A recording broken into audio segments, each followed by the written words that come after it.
Living through a current world pandemic, many of us can say that we are very familiar with viruses. Most of us spend our days quarantined, watching the news and hearing more about this virus. But what happens if we come into contact with an intergalactic virus on another planet?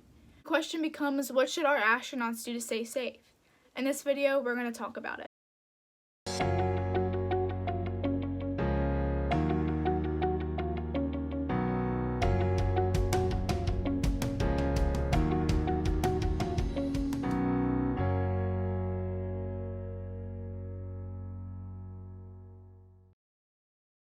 Going to space is a very stressful experience. From the G-force to the high-intensity situations that one might find themselves in, going to space does inflict a lot of stress on the body. Heightened stress levels can lead and almost will lead to a weaker immune system.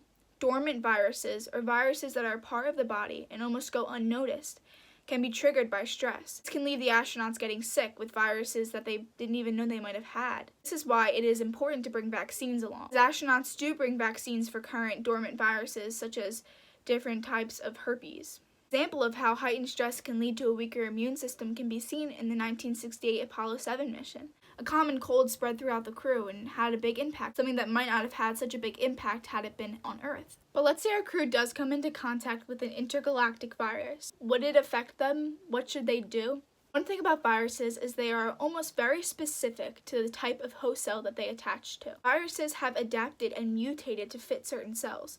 So most likely an intergalactic virus won't be able to adapt or mutate to our cells. Viruses need to fit like a lock and key to be able to penetrate, inject its DNA and infiltrate our cells. So viruses we see on Earth inject RNA and DNA into our cells, which is how it overtakes and overpowers our body. However, intergalactic viruses may not use this foundation for life, which means that even if they do attach, they wouldn't really be able to infiltrate our cells. However, for the sake of this conspiracy theory, let's say that the astronauts do catch the virus, or do come into contact with the virus. Well, first thing, they will have their suits on, so that will provide an extra layer of protection against any viruses or diseases that might be found on the planets. After exploring and studying these planets, all astronauts who have actually been on the planet should be quarantined for a few days. They should also be checked by a doctor, who should run some blood tests. Also, they should do a test for any common viruses. Possibly there may be something that will show up that we can identify.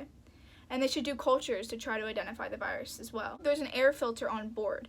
That could prevent the rest of the crew from getting sick if any of the astronauts do have a sickness. If there's any viruses or diseases on the outside of the spacecraft upon landing, they most likely will die in atmosphere.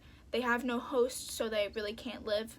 Upon returning from the mission, everyone who has been on the mission should be quarantined for a few weeks, just as a precaution.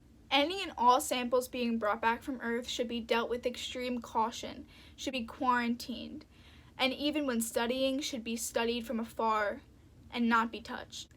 We don't want to start the next world pandemic. That's it for me.